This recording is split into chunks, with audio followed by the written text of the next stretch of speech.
Welcome to my channel, Just Mami Traveling with Imagination. Bab 6, berpelukan di tengah hutan. Ternyata dia baik juga ya. Kalau lagi begini gak nyebelin lagi, malah kelihatan ganteng. Batin Ira. Ia terus menatap Bian dengan tatapan penuh kekaguman. Bian yang biasanya terlihat menyebalkan, kini justru terlihat gagah dan tampan. Beberapa detik kemudian, Ira pun terkesiap. Mikir apa sih gue? Gumam Ira pelan. Kenapa? Tanya Bian yang mendengar gumaman Ira samar. Ia pun menoleh ke arah Ira. Gak apa-apa, jawab Ira kikuk. Susah ya? Tanyanya basa-basi. Ia malu karena hampir ketahuan oleh Bian. Iya, sepertinya kayunya sudah lama dingin, jadi agak susah. Untuk menyalakan api harus menggunakan kayu kering, jawab Bian. Meski begitu, ia masih tetap berusaha.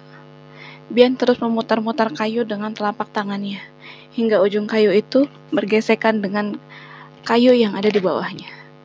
Bahkan sampai tangannya terasa panas pun, belum ada tanda-tanda api akan menyala. Kalau susah jangan dipaksa, daripada kamu buang tenaga. Apalagi tadi kamu habis gendong aku, pasti capek kan? Tanya Ira. Ia tidak tega melihat Bian kesusahan seperti itu. Ia yakin telapak tangan Bian pun pasti sakit. Tapi kita bisa kedinginan kalau nggak ada api, sahut Bian. Emang kamu yakin apinya bisa nyala? Tanya Ira lagi. Bian mengembuskan napas. Ia sendiri memang tidak yakin bahwa apinya akan menyala. Kalau nggak yakin lebih baik simpan tenaga kamu daripada udah capek terus nggak nyala juga. Mending istirahat, ujar Ira. Kamu mau tidur? Tanya Bian. Ira terkesiap. Enggak, jawabnya cepat. Mendengar kata tidur membuat pikiran Ira kemana-mana. Kalau mau tidur nggak apa-apa, biar aku jagain, ucap Bian. Enggak lah, mana mungkin aku tidur di tempat kayak gini. Cuma berdua sama cowok pula, sahut Ira jujur. Bian tersenyum.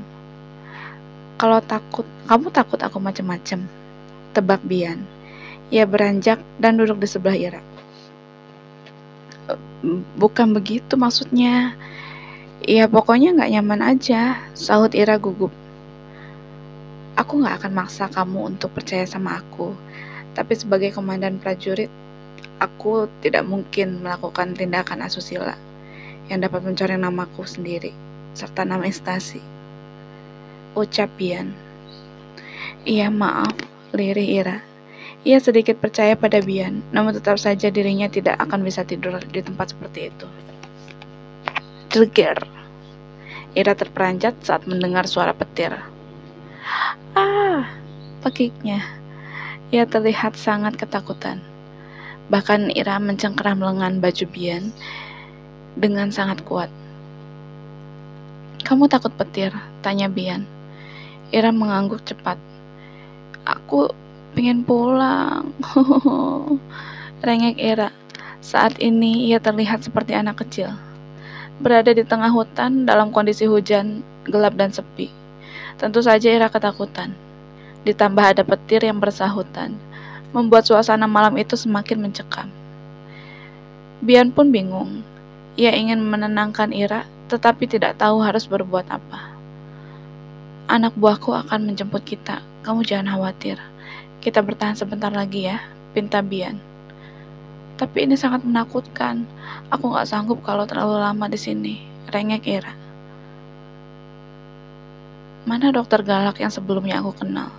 Aku pikir kamu wanita tangguh, tapi ternyata cengeng, cibir Bian. Ia sengaja memancing emosi Ira agar gadis itu berani, namun ternyata hal itu tidak berhasil. Terserah kamu mau bilang apa, yang pasti aku mau pulang, ucap Ira kesal. Bian pusing menghadapi situasi seperti itu. Kalau kamu takut, sini biar aku peluk, usul Bian. Kamu jangan cari kesempatan ya, bentak Ira. Aku hanya menawarkan solusi. Berpelukan dalam kondisi dingin dan menakutkan seperti ini akan mengurangi rasa gelisah. Tapi kalau kamu mikirnya ke hal yang kotor, ya terserah, ucap Bian kesal. Ira terdiam. Saat ini ia memang sedang membutuhkan sebuah pelukan hangat, supaya hatinya lebih tenang. Tapi janji gak akan macem-macem, ancam Ira. Saat ini kita sedang berusaha bertahan hidup. Mana sempat aku memikirkan hal lain, sahut Bian. Ya udah iya, jawab Ira ketus. Mendengar jawaban Ira, mereka pun jadi sama-sama canggung. Sini, ucap Bian sambil mengulurkan tangannya. Ira pun mendekat perlahan dan membiarkan Bian memeluk tubuhnya. Apa lebih hangat? Tanya Bian. Ira mengangguk perlahan, kemudian ia menyandarkan kepalanya di bahu Bian. Saat ini tidak ada api, jadi hanya ini cara satu-satunya agar kita tidak kedinginan. Semoga cuacanya tidak semakin dingin, ucap Bian. Sebenarnya mereka sama-sama risih, namun mereka tidak memiliki pilihan lain selain harus bertahan dalam posisi seperti itu. Anak buah Bian pun belum ada yang kembali.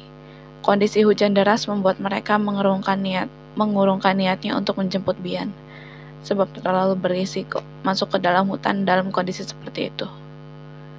Semakin lama, Ira pun mulai terlelap. Ia merasa hangat dan nyaman, meski masih ada sebagian tubuhnya yang merasa dingin. Tapi pelukan Bian sudah cukup menenangkan hatinya. Katanya gak bisa tidur, gumam Bian. Ia pun sudah mulai mengantuk. Pelukannya semakin erat karena udara di sana semakin dingin. Dingin banget, gumam Bian sambil menggigil. Bian tak memiliki pilihan lain. Akhirnya ia merebahkan tubuh mereka berdua dan mendekap Ira dari belakang. Maaf, lirih Bian dengan suara gemetar.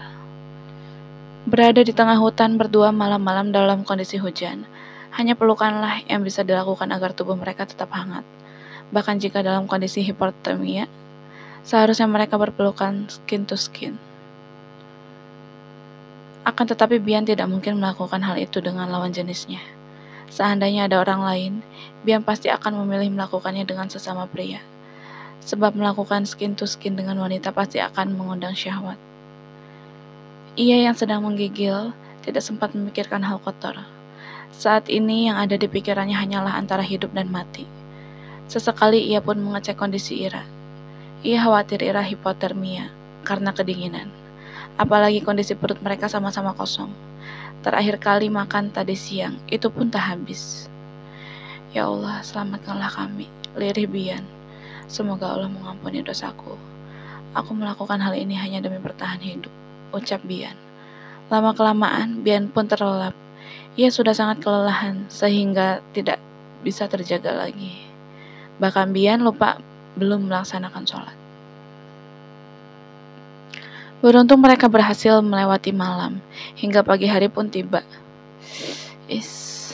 Desih Ira saat membuka matanya. Ia bangun lebih dulu karena semalam tidur lebih awal. Ira terperanjat kala melihat ada tangan dan kaki yang melingkar di tubuhnya. Hah? Kemudian ia menoleh ke arah belakang. Betapa terkejutnya Ira melihat Bian sedang terlelap di belakangnya. Pekik Ira. Bian yang sedang terlelap itu pun langsung terperanjat. Ada apa? Tanyanya cepat. Kamu ngapain tidur di belakang aku? Tanya Ira sambil mengecek kondisi tubuhnya. Panik. Bian pun tak kalah terkejut mendengar teriakan Ira. Kamu jangan heboh gitu dong. Aku gak apa-ngapain. Cuma berusaha menghangatkan saja. Jelas Bian. Namun kemudian ia sadar ada yang salah dari kata-katanya. Ira terbelalak saat mendengar kata menghangatkan. Apa kamu bilang? Tanyanya dengan nada tinggi. Bian pun panik karena Ira salah paham. Ia tidak ingin dianggap berbuat yang tidak-tidak oleh Ira. Tenang dulu. Maksud aku itu semalam kita hampir mati kedinginan. Jadi harus berpelukan supaya tetap hangat. Tapi selebihnya tidak ada hal lain yang aku lakukan. Percayalah, ucap Bian gugup. Memang kondisi seperti itu cukup sulit dijelaskan. Apalagi mereka sama-sama gadis dan perjaka. Sehingga sangat aneh ketika tidur dalam posisi berpelukan. Apa tidak ada cara lain? Tanya Ira kesal. Ia merasa Bian telah mengambil kesempatan dalam kesempitan. Ia lupa bahwa semalam dirinya telah mengizinkan Bian untuk memeluknya. Seandainya ada, Aku pasti sudah mengambil cara itu, jawab Bian. Terus itu apa? Tanya Ira sambil menoleh ke arah sisa bara api dan kayu bakar yang ada di dekat mereka. Bahkan asapnya pun masih mengepul. Bian terbelalak melihat benda itu. Ia sendiri tidak tahu mengapa ada bekas api unggun di sana. Sebab ia pun cukup lelap sehingga tidak sadar bisa ada api di sana. Aku tidak tahu. Semalam sebelum tidur api itu belum ada. Kamu kan tahu sendiri kita tidak membawa apapun. Jelas Bian kikuk. Bohong, tuduh Ira. Ia masih tidak terima karena Bian telah memeluknya dalam posisi tidur. Komandan dan dokter Ira sudah bangun? Tanya anak buah Bian yang baru saja muncul. Bian dan Ira yang sejak tadi tidak sadar, belum mengubah posisinya pun langsung duduk. Mereka berdua salah tingkah karena posisinya yang sedang rebahan dan saling berhadapan. Itu bisa membuat orang lain salah paham. Kamu jangan mikir macam-macam, bentak Bian saat melihat anak buahnya tersenyum. Ia terlihat salah tingkah. Tidak apa-apa, Dan. Kami sudah dewasa, jadi komandan tidak perlu malu, jawab anak buah Bian. Ia seolah tidak peduli dengan ucapan Bian. Pikirannya sudah terlanjur berkelana. Tadi mereka menunggu di kejauhan, sehingga tidak mendengar apa yang Ira dan Bian perdebatkan. Anak buah Bian mendekat karena mendengar suara mereka meski tidak jelas. Apaan sih? Emangnya kau pikir kami ini ngapain? Tanya Ira kesal. Ini kami sudah membuatkan teh hangat, silakan diminum. Untuk mengembalikan stamina, ucap anak buah Bian. Ia tidak mau tahu apapun penjelasan mereka. Ira pun jadi salah tingkah. Emangnya aku habis ngapain? Sampai harus mengembalikan stamina, tanya Ira kesal. Dokter kan pasti kelelahan, ucap anak buah Bian. Kamu jangan mikir kotor ya, bentak Ira. Bian tersenyum melihat reaksi panik Ira. Ia pun jadi ingin menggodanya. Iya, kamu benar. Aku memang kelelahan. Tenagaku hampir habis semalam, ucap Bian. Sontak Ira langsung memelototi Bian. Kamu? Apa? Emangnya kamu gak lelah? Hebat ya, sepertinya tenaga kamu gak ada habisnya, ledek Bian. Bian! Bentak Ira lagi. Kemarin hampir seharian aku gendong kamu, jadi tenagaku hampir habis. Oh iya, kamu digendong makanya gak lelah ya, bisik Bian. Wajah Ira pun langsung bersemu merah. Ia malu karena telah memikirkan hal yang tidak-tidak. Melihat Ira malu setelah dibisiki oleh Bian, membuat anak buah Bian semakin berpikiran yang tidak-tidak. Sorry, lirih Ira. Ya udah diminum dulu. Semalam kamu hampir hipotermia. Untung aku meluk kamu, ucap Bian. Set, mata Ira langsung memicing tajam ke arah Bian. Kapan kalian datang? Tanya Bian. Ia tak ingin berdebat dengan Ira lagi. Maaf Dan, semalam hujan deras, jadi kami baru bisa merapat ke sini dini hari tadi, jawab anak buah Bian. Kalian terlihat sangat kelelahan, jadi kami tidak tega untuk membangunkannya, lanjutnya. Oke, terima kasih. Saya memang sangat lelah, jawab Bian. Ira langsung menyikut perut komandan itu. Ia kesal karena sejak tadi Bian selalu mengatakan kalimat yang bisa membuat orang lain salah paham. Kalau begitu kami tunggu di luar. Jika kalian sudah siap, baru kita lanjutkan perjalanan, ucap anak buah Bian. Oke, sahut Bian. Setelah anak buah Bian pergi, ia menoleh ke arah Ira sambil tersenyum. Emang semalam kamu gak kelelahan, godanya. Bian, udah deh. Jangan bikin orang berpikiran kotor, ucap Ira sambil menggeretakkan giginya. Hehehe, sebenarnya berpikiran kotor itu siapa? Itu sih kamu aja yang dari bangun tidur udah mikir macam-macam. Atau jangan-jangan kamu emang berharap terjadi sesuatu ya, ledek Bian. Kamu, bola mata Ira hampir melompat, saking kesalnya pada Bian. Hehehe, bercanda. Tapi aku minta maaf karena semalam sudah lancang meluk kamu. Jujur, bukan cuma kamu, semalam aku pun kedinginan. Tidak ada cara lain untuk bertahan selain berbagi kehangatan tubuh, jelas Bian. Bisa gak sih kalimatnya jangan kayak gitu? Gak enak banget didengarnya. Oke, aku percaya dan sudah cukup jelas, jadi gak perlu dijelaskan lagi. Semakin kamu berusaha menjelaskan, aku bisa semakin salah paham, ucap Ira kesal. Makanya pikirannya jangan kotor, ucap Bian sambil mengusap kepala Ira. Sebenarnya ia sedang pura-pura menyapu pikiran Ira yang kotor, namun hal itu malah membuat mereka sama-sama salah tingkah. Udah beres kan? Pulang sekarang yuk, ajak Bian. Ayo, sahut Ira. Mereka sama-sama salah tingkah saat keluar dari gubuk. Apalagi begitu banyak pasang mata anak buah Bian yang menatap mereka. Kalian lihat apa? Sentak Bian. Ia merasa seperti jadi tersangka yang sedang tertangkap basah. Siap, kami tidak melihat apapun dan, sahut mereka tegas.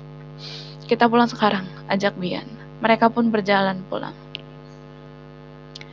Meski Bian dan Ira sudah berusaha menjelaskan, namun mereka tetap senyum-senyum jika melihat apa yang mereka temukan saat tiba di sana. Mereka tiba ketika fajar. Saat melihat ada gubuk, mereka pun masuk secara perlahan sambil membawa senter. Mereka semua ternganga kala melihat Bian dan Ira berpelukan. Apalagi kala itu wajah Ira sedang menghadap ke Bian, sehingga mereka seolah sedang berjumpa. Apa yang lain sudah kembali ke markas?